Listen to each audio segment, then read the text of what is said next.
So I want to give everybody just a very, very warm welcome to the first ever virtual Ames Amzlak Rochester Jewish Film Festival, brought to you by the Jewish Community Center, the Louis S. Wolk Jewish Community Center of Greater Rochester.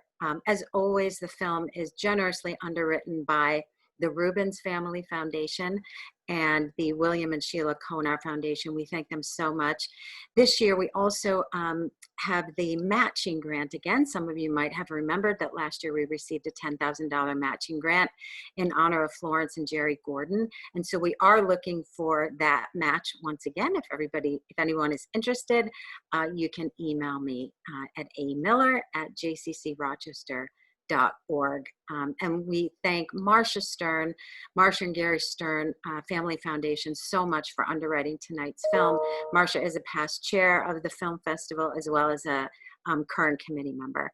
And I also want to thank our 18-person committee who watches films all year long. And we like to say they watch all the bad ones, so you only have to watch the good ones. And tonight, we also want to take a moment. I am here tonight. I was not meant to be here tonight, but I am here tonight. I'm just reading something that says it doesn't look like your video or audio is working.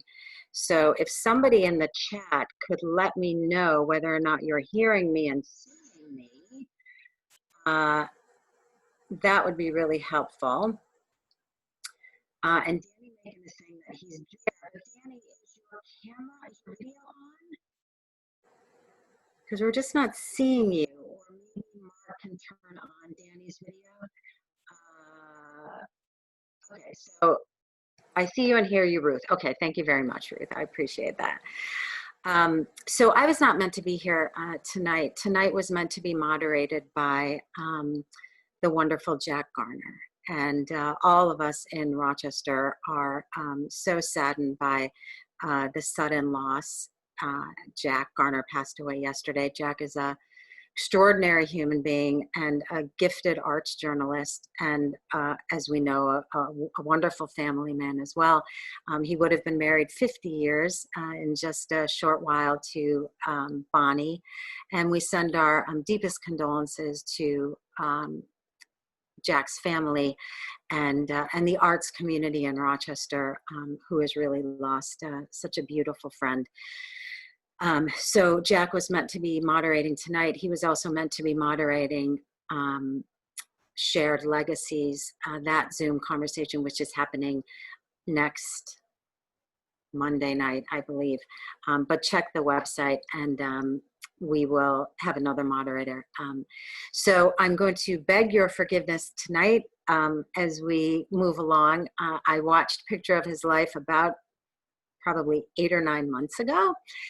It was going to be our opening night film at the regular in-person film festival, and we're happy to have it as our opening night for the virtual film festival. So I am not sure if we have Danny here, and I'm not exactly sure what is happening. So I'm just going to keep reading the chats to see if Danny has come along. And if we can't fix it, then we're going to notify everybody that we were not able to fix it. But in the meantime, I can have a conversation with a special guest who agreed to join us very, very last minute. And we're so happy to have him. Chris, Chris, can you take off can you unmute? Yes. Okay, now we can hear you. So Chris and I were just joking that one of the most popular things that we are hearing through quarantine is, can you unmute? And then I actually had to say it. Yeah. So welcome, Chris. Chris and I barely know each other. We just chatted for about 30 seconds. But Chris is the composer on Picture of His Life. And we can all agree what extraordinary music is in this film. So Chris, if you could just tell us a little bit about yourself and your last name, because it's not up on the screen. And and hopefully Danny, the director of Picture of His Life, award-winning director. Danny was in Rochester a couple of times, once with Dolphin Boy, and then once with On the Map. So Danny is no stranger to Rochester, and we hope that we can get him up on the screen. But in the meantime, Chris, you and I are going to become close friends. So, so tell us what you did, what you do. You told me a little bit about your career and how you know Danny and how you got involved with this film. Oh yeah, thank you. Danny said he's logging back out and he's trying to log in again. So hopefully we'll have him back in a second. Yes.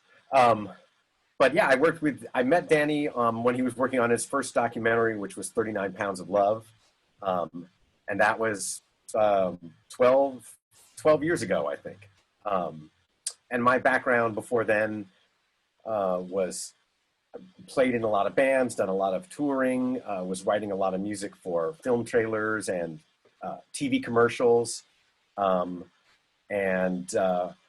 When I met Danny, we hit it off right away, and we really shared a deep love of the Beatles, especially.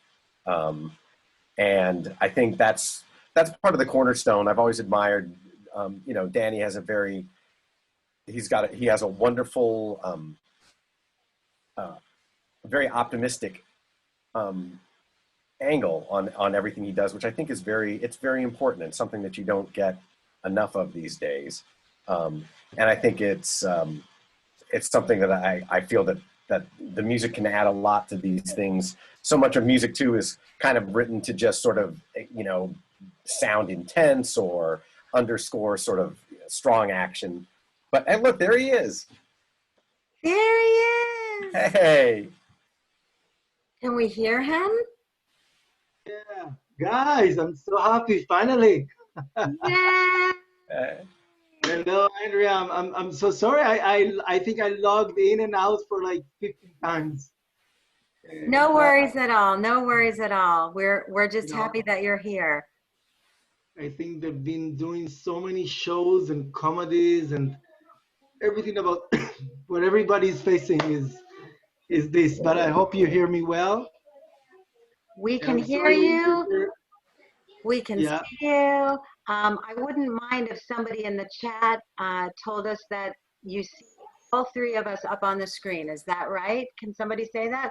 All good. Everyone says, yes, we can hear you well. Okay, super. Yeah, good. And we have Chris Gubish with us as a bonus.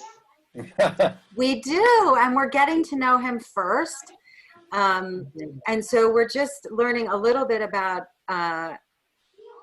Chris and what he does and how he was involved in this film, and then we'll jump back over to you, Danny, in a second. So sorry about that, Chris. You were mid-sentence. Oh yeah, no, that's okay. I was just saying that 39 Pounds of Love is where I met Danny and worked with him, and he was living in Israel and making some of his movies, but he's moved back to America, and so that's I started working with him on 39 Pounds of Love, and most recently Alcy. Great. Alcy is another film, for those of you who are not familiar with it, was meant to be at the 2020 Rochester Jewish Film Festival. And we were hoping to have it virtually, but my understanding is that a lot of you are going to have an opportunity to watch it outside of festivals. And Danny can tell you a little bit more, but let's just rewind a tiny bit. Both of you are in Los Angeles, is that right? Yes, we do. We both live in Los Angeles. And first, I want to share our condolences. I did hear, I couldn't speak, but I was in the back room and I did hear your opening, and it's really shocking. And I can say that, the fact that, he passed away, and one of the last movies that he saw was Picture of His Life, and, his words were like, what a heck of a movie. I'm just sorry that I could have not had the opportunity. He would have loved speaking with both of you, because as he was a film journalist all of his life, but really he was an arts journalist and a music lover, and knew more about music than really anybody I ever knew. So Yeah. we'll remember him. We will watch movies with him in mind. And one of the things about Jack was that he could always find something good in a film, Yeah. no matter what. And it's a wonderful lesson, particularly in these extraordinary times that we're living in. So you have both been quarantining in Los Angeles? Yeah, so we have, and it's interesting because Picture of His Life came out last summer, and it already won 6, now even 7 awards and festivals. Had a great run, and then we released also just in the beginning of the year. We had an opening night at the Lincoln Center in New York, and then the world just stopped, and there were no festivals. So Picture of His Life is now available for virtual cinema, and we're very happy that we can share it with your crowd and your audience. And please send my best to the Rubens, which I always enjoy. When I came last time, I played tennis with them with On the Map. Oh, Actually, I want to say that this was my first screening for On the Map. You know, we've done a pre-screening with you guys, and it was so special and lovely. And I love Rochester and I love upstate New York because I also was teaching in Syracuse University. yeah. I was an artist in residency there. My alma And mater. hmm? I went to Syracuse. You did? Oh, okay. So it's an incredible place, and I still don't know how you survive the winter, but some of you I understand live in Florida half of the time. But I made a movie called Is That You? That I welcome your crowd to check on Amazon Prime. And Is That You was all shot around upstate New York, Syracuse. Oh. So you'll know the landscape, and the film also got incredible reviews by the New York Times. So I'm very familiar with your area, and we used to hang out in Rochester because that's part of what people in Syracuse do. They go to Rochester to hang out. So it's called Is That You? Is That You? It's on Amazon Prime. Okay. I don't know, Chris, if you're able to, maybe I'll at some point I'm learning how to do the chat and everything, and I'll send you a link for it Okay. on Amazon Prime. It's a very special film and dear to my heart. And also, I just launching. Maybe that was the reason for the technical complicity, but we have a new camera, new sound. So I hope I sound better, and it looks fine. But Picture of His Life is a film that I've done with my partner for the movie Dolphin Boy. That I'm not sure if you guys have shown Dolphin Boy, but it's another story about the healing power of nature.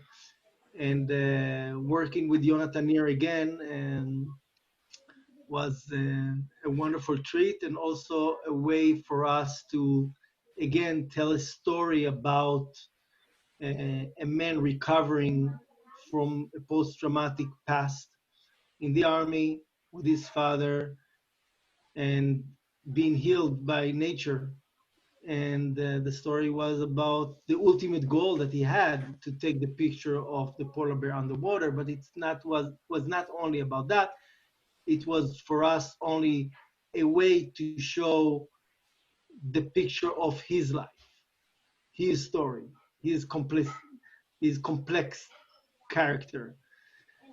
And I had the honor to join forces with Chris Kubish, who worked with me, as he mentioned before, on 39 Pounds of Love. That was my first international film.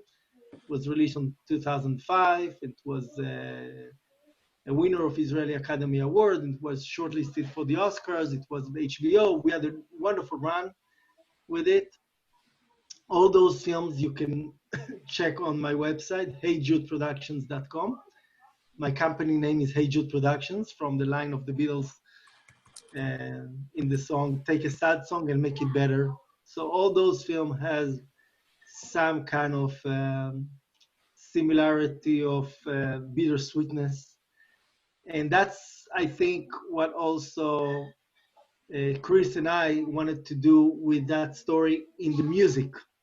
So when Jonathan and I made the film, we co-directed the picture of his life. I worked a lot with Christopher Gubish on that aspect with the music. And we wanted to show that Amos is looking to capture the beauty in this world, but he also has a lot of pain. And in many ways, he transformed himself from somebody who had to use the gun to somebody who's now using the camera to show beauty. So from a soldier in the Israeli army, he became a soldier for Mother Nature. And I know those are the things that I would have loved to share with Jack, but we're doing this in his memory, and I show my sympathy and love to his family. And the reason we're not releasing Aussie yet, which we're really debating because everything with the corona is going up and down, and who knows what is going to happen in the world. But there is nothing that replaces us coming to a festival and meeting in person. So my hope is when we will do it in person, I will be able to also meet the family and dedicate the movie and the showing to them. Oh, it's very nice. He was also it's a beautiful thing for the community, and that's the number one thing that the festival is doing. Jack was also an enormous sports fan and a very big basketball fan. Yeah. So tell people quickly what Alci's about. It's so good. So good. If everybody has access to the chat room, so Chris Gubish will send you the trailer so you can see. I don't know if it's a webinar. If it is, maybe we can even upload the trailer, but that's, technicality, as you can see. I'm not number one. However, Aussie Perry, in many ways, it's the sequel for On the Map. And I came with On the Map about, I think it was 3 or 4 years ago. Time flies. But it's a movie about the story of a basketball team winning the Russians during the Cold War, Israeli-Russian basketball team, and literally changing the country forever and putting the country on the map. And one of the most significant players was Aussie Perry. He was the last guy to be cut from the Knicks, and he really made a big difference when he came to Maccabi, and he became Jewish, changed his name to Elisha Ben Avram, fell in love with his Israeli woman, and when he was in the hype of his career, he fell into drugs, addiction, and we showed in the film his whole recovery process until at the end of the day, he's coming back to Israel and also lives in Israel until today. Oops. Thank you. So Chris, we haven't talked to you much, but you're being a wonderful support to everything that Danny is saying by putting everything into the chat. So thank you. I do want to tell people we're going to move to Danny Menken. You just disappeared. I know. Do you hear me? I can hear you. We can't see you. Oh, I know. I can see me. All right. Technical challenges. So okay. You move for a question to Chris, and then I'll try to log myself in back. Sure. So Chris, tell us a little bit about composing for Picture of His Life and how you got involved in the film and what it was like working on this extraordinary film. You're muted. Okay, how's that? Good. No, I remember Danny talking about when they were he was like, "Oh, we're going to go to the Arctic and we're gonna shoot this documentary." I was like, "That sounds incredible," you know. And in fact, it's wonderful when you see the movie how everybody's a part of the movie, the whole documentary team. It's wonderful that they're all characters in the movie. Although except for Danny and Jonathan, I still stay a little behind the cameras, I guess. But the music, obviously there's a wonderful Leonard Cohen song at the end of the movie that's beautiful. And Danny and Jonathan had some Neil Young songs originally placed in the movie as well. They both love Neil Young as well. And so that kind of, that influenced me for the music. It seems that there were definitely places where the music needed to be more like a hymn. It's not, hey, look, Danny's back. It's not scary Jaws music. We want to create music that you feel a sense of connection between Amos and these animals that he's swimming with. And at the same time, there's a lot of traditional sort of nature documentary music that you'll hear, sort of atmospheric sounds that imply the coldness of the Arctic. And so it was kind of, there's a lot of different kinds of music, I think, that you'll find in the soundtrack as well. Simple piano tracks, bigger orchestral things, and then a lot of sort of nice atmospheric sort of nature sounds as well. Yeah, it's really beautiful. I do want to tell people we would very much like to hear from you. So if you have any questions, just throw them into the Q&A. You can put them in the chat also, but we would prefer that they be in the Q&A. So would love to hear from all of you. Thank you, Chris. Danny, one of the producers on the film is Nancy Spielberg. And I watched an interview that you did with the San Francisco Jewish Film Festival when you guys were all up on stage.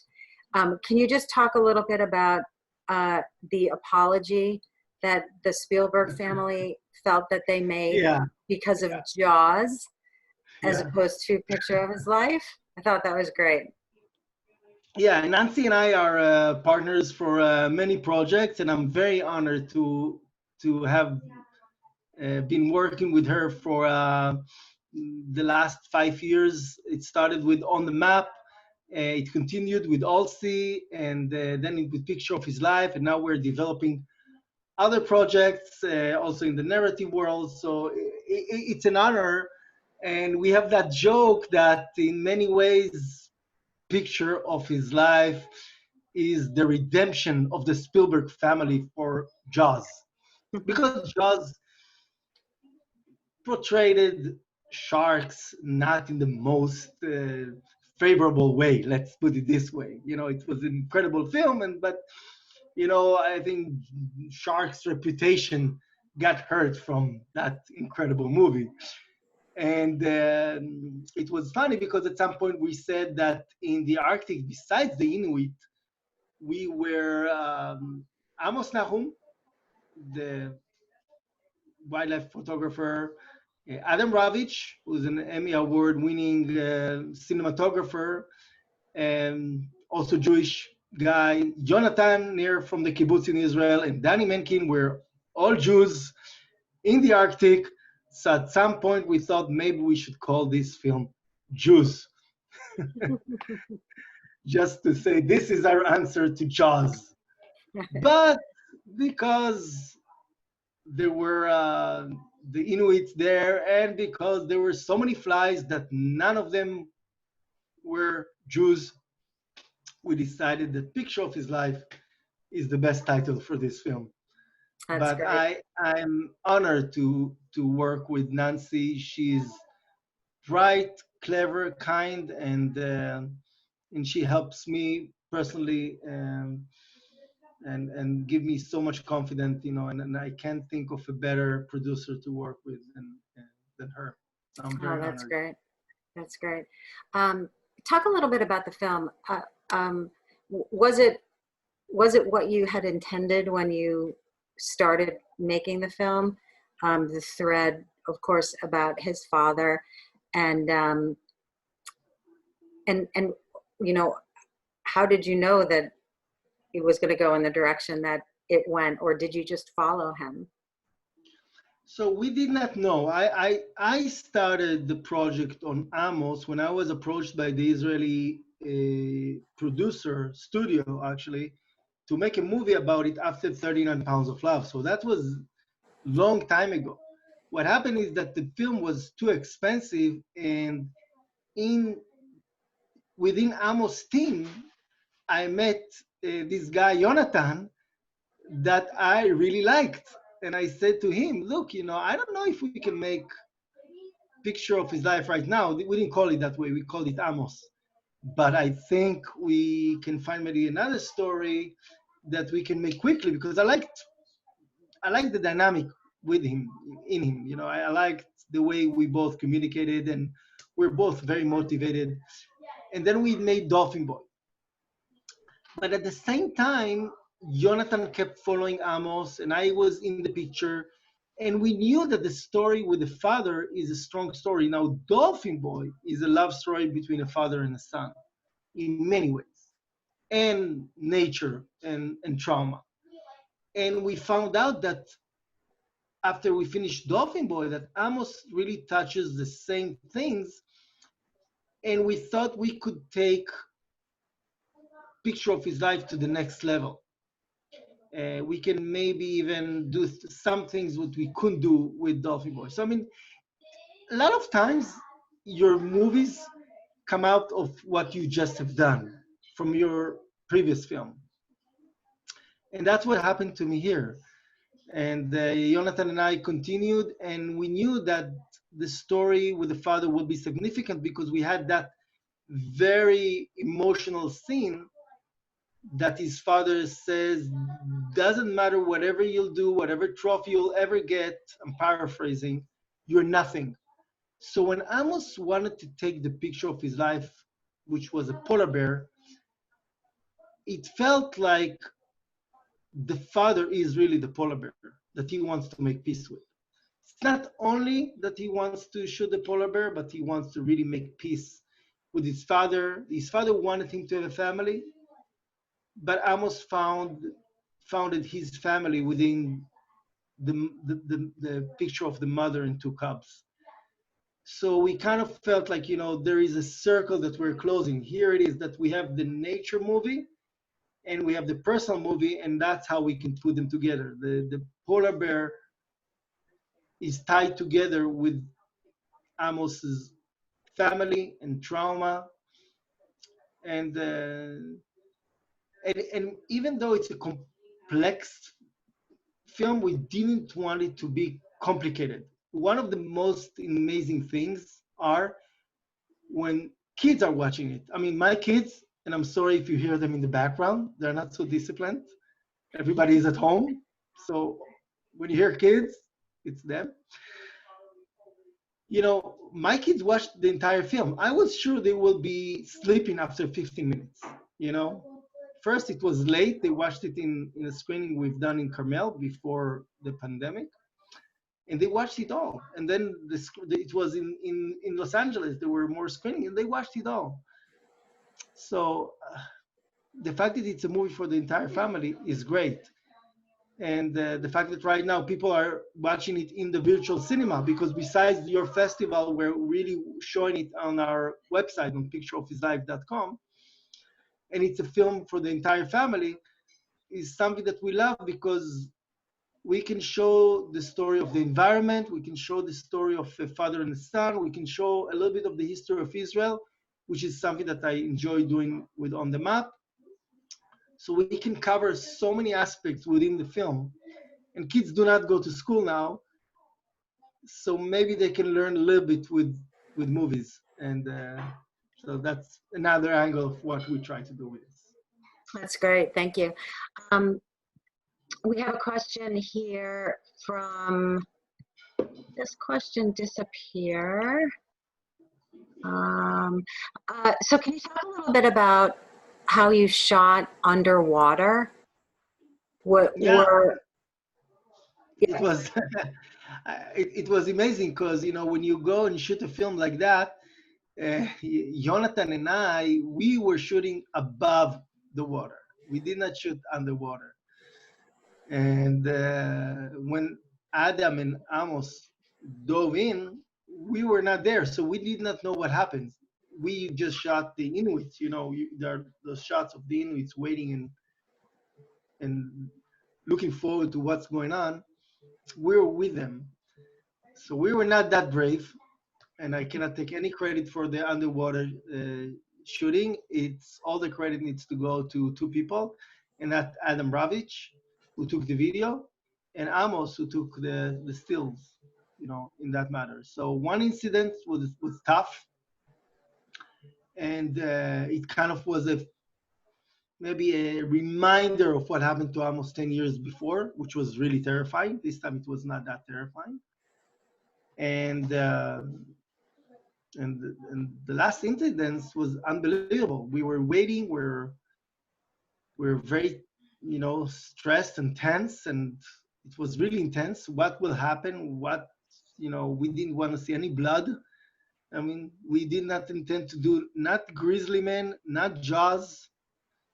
We wanted to have a happy ending. So when Amos came out with his hands up and he said, "Yoo-hoo, yoo-hoo," and he said, "This is the biggest gift of my life." And we added in the editing Chris's music, and that was really, it put everything together, and it made it feel like a feature film, like a narrative movie, which is incredible for us.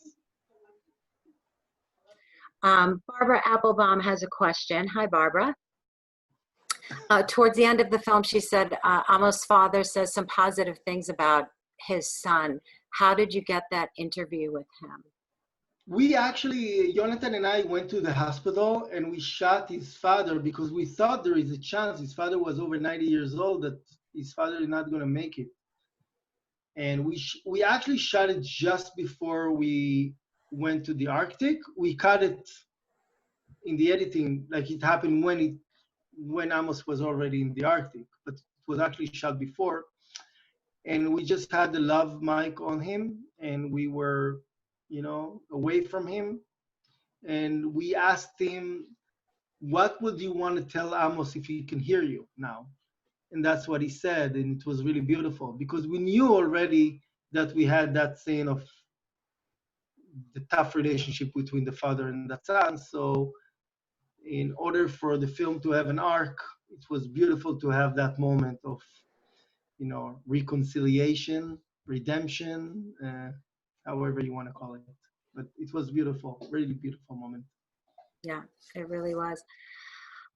Randy Cowan, hello, Randy, No, Randy. has a question. It connects a little bit to Michal's question, but a little bit different. How is the photography done during the 5th day dive? Was there a crew in the water taking pictures of Amos and his friends, or was it taken by his friend? What was done to prepare if the polar bear started to attack the divers? Okay. So there are a few questions here. First, obviously, under the water, Adam and Amos were the ones to take that picture. Jonathan, Danny, we're not brave. We're not stupid. It was enough that we were on the boat. I was never so close to a polar bear, and I have no plans to do it again, unless we'll do the feature film, a drama, maybe then. But it will have to be with the proper budget and not, oh my gosh, that was a gorilla, this film. So that for that question, we knew that we're going to take like almost, for us, it was like the impossible shot. So we knew there is a risk here. For me, I mean, the risk was, going out of the tent. I had to go with Jonathan or the Inuits to the bathroom, and there was no bathroom, okay? But there were polar bears there. It was dangerous. So imagine you go to do your things with an Inuit with a gun. That's how it was.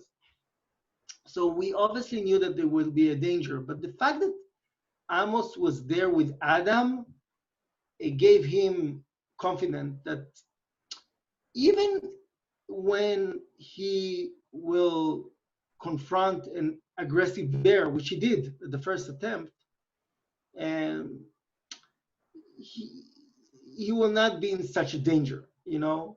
And he knew that he can just dive deep and the bear will not run after him. And the fact that there are two and the bear is one was felt safer. And also, when there was the moment of the mother and two cubs, they really made a point that the mother and the two cubs will come to them. So they were under the water and the mother and two cubs went above them. And they felt like they are peaceful.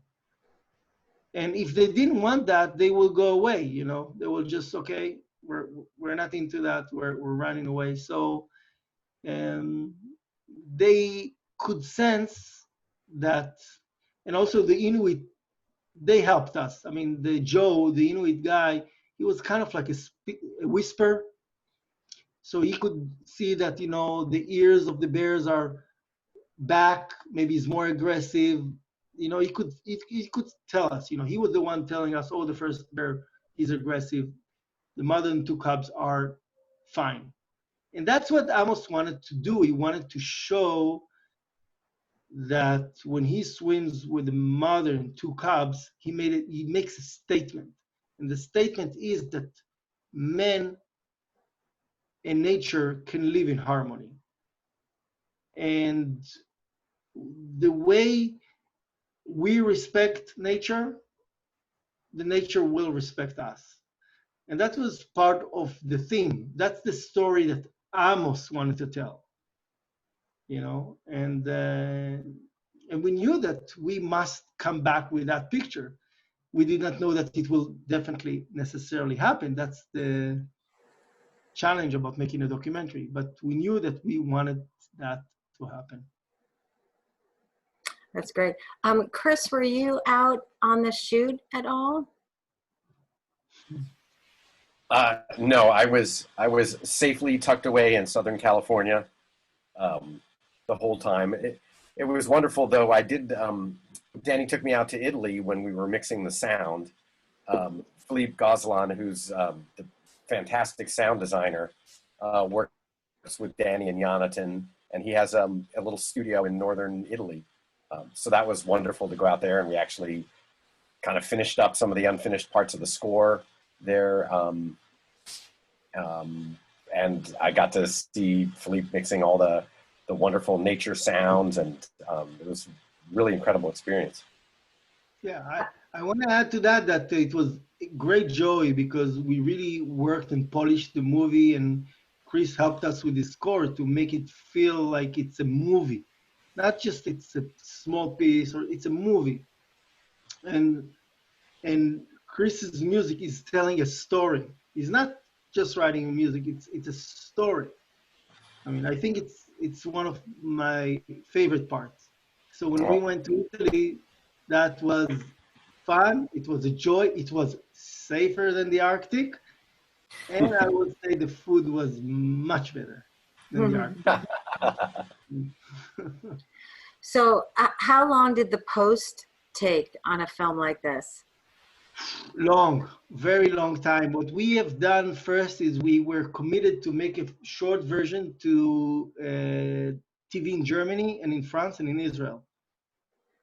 So that's what we were committed to. And the budget was only good for that. That's it. We finished all the money for the shooting and for that episode. But we did not want it to be a TV movie. We felt like this is a feature film.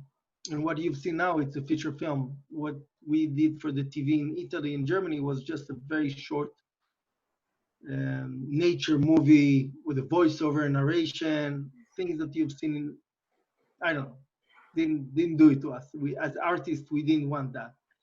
So but we had to do it. It was part of our commitment, and we've done it. And then we made the narrative. So overall, it was 4 years of working, while Jonathan has made another film. I made On the Map. It was a lot. Yeah. But Um, how is Amos?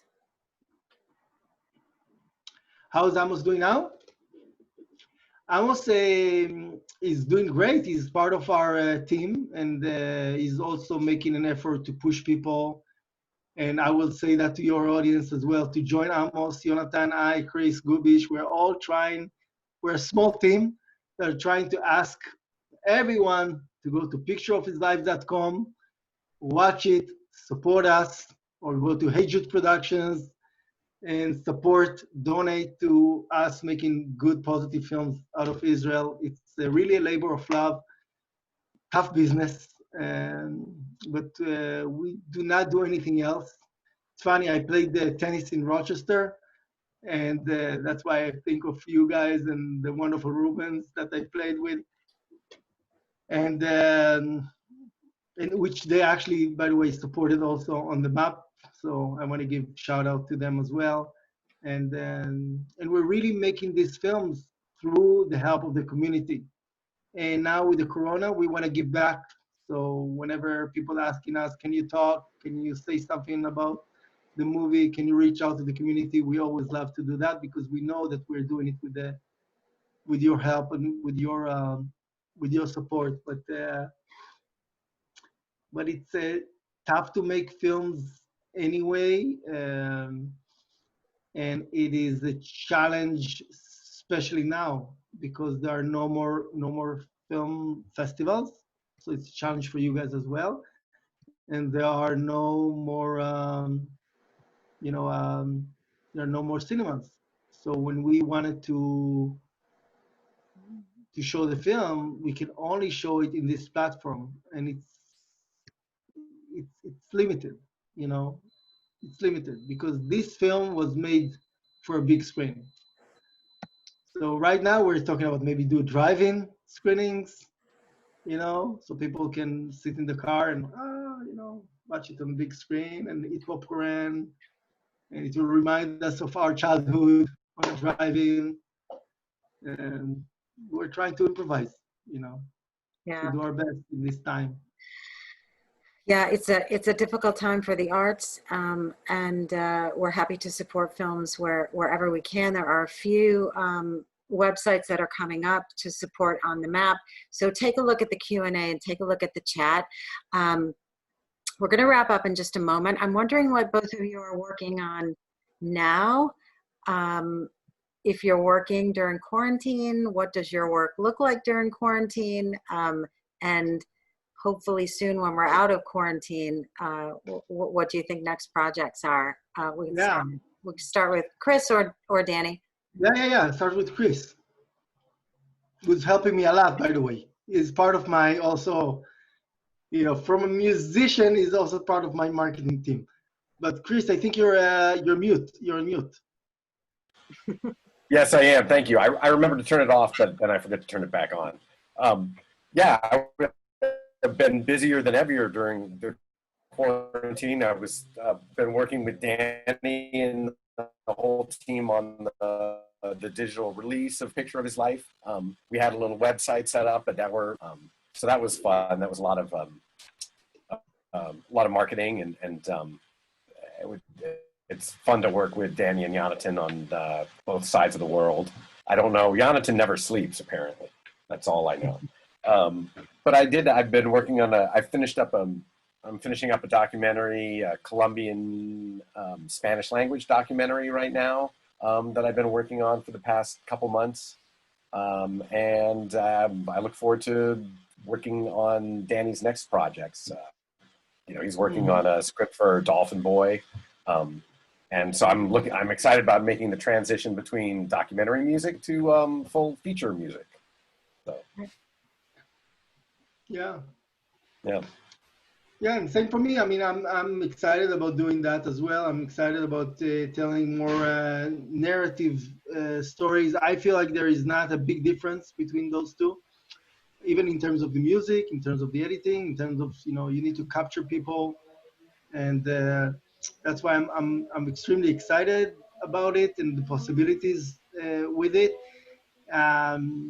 We're going to release Halsey, so stay tuned, Rochester. We'd love to come back with Halsey. We've done it with On the Map and Picture of His Life. So Halsey is very special and close to our heart. And we're really now, even today, we're asking ourselves, should we wait a little bit more?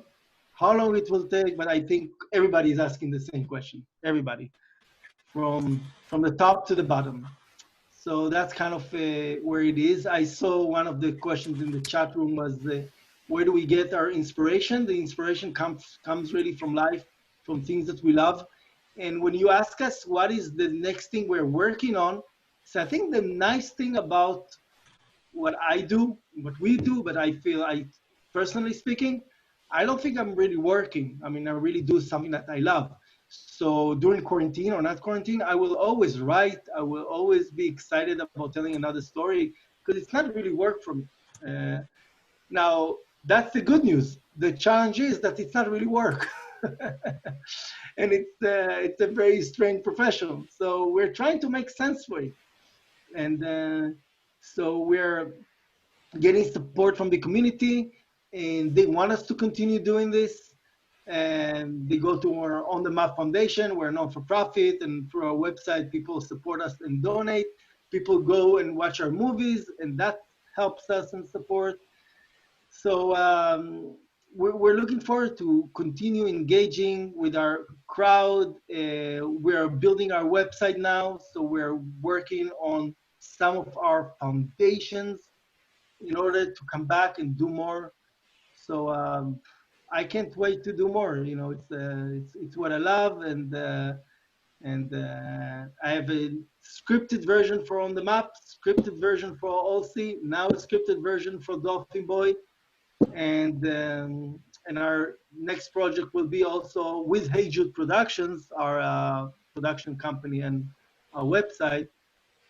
Our next project to do to expand our audience all over the world and to release Allsy, which is a story about an African American and the way he fell in love with Israel. I think right now, with everything that happens in the world and in the United States, the movements, the, um, the protests that happened lately, and there is so much room for a feel-good story about an African American falling in love with Israel and Israel falling in love with him. So that's what we're trying to do. And if at the end of the day, all I can do is tell good, positive, inspirational stories, and I've done some impact on people, I've done my part, you know. So pandemic or not, we will continue. Well, we thank both of you so much for your extraordinary work, and we'll get you back here next summer, both of you, playing a little tennis again. Yes.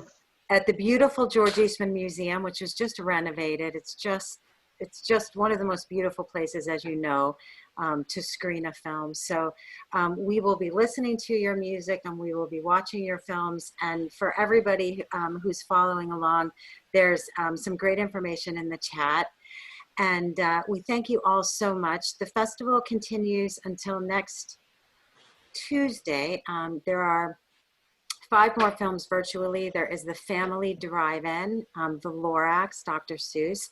And then this coming Thursday is our book festival meets film festival with Barry Sonnenfeld, the great filmmaker Barry Sonnenfeld. And his book is called Memoirs of a Neurotic Filmmaker. So be sure to check out that Zoom. And once again, all of our gratitude to our ticket holders and our donors and the Rubens family and the William and Sheila Konar Foundation, and to the JCC, to our committee, and to all of you. Danny, Chris, thank you so much for spending some time with us. be safe, be well, everybody, and we all remember Jack Garner tonight. Thank you all so much for being here. We'll see you all soon. Have a great night. Thank you. Thank you. Thank Thanks. you, Rochester. See you soon.